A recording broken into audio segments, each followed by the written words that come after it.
Wow. Sådan er det slet ikke. Det kan godt være, at vi drikker meget kaffe her i kommunen, men nu skal du høre, hvordan det rent faktisk er at være praktikant hos Børn og Unges kommunikationsafdeling. En del af dine arbejdsopgaver bliver også at komme ud af huset og lave en masse forskellige interviews med både medarbejdere og ledere af børn og unge. Du får også lov til at lave en masse forskellige videomateriale. Her i Børn og Unge er vi så heldige at have en masse forskellige kameraer til rådighed, som passer lige netop til den opgave, som du skal ud på. Efterfølgende får du selv lov til at sidde med et videoredigeringsprogram og sætte lige netop dit præg på videoerne. Meget af børn og unges kommunikation det formidles også på skrift, så du kommer også til at skrive en masse artikler, både til interne og eksterne platforme. Du kommer til at skrive SoMe-tekster og pressemeddelelser. Er du interesseret i at være med til at lave kommunikationsplaner og strategier, har du altså også mulighed for det her.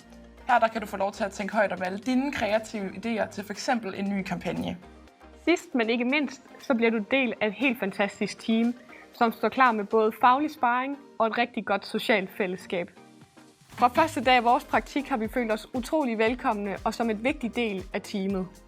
Så nu håber vi, at du er blevet klogere på, hvordan kommunikation faktisk er.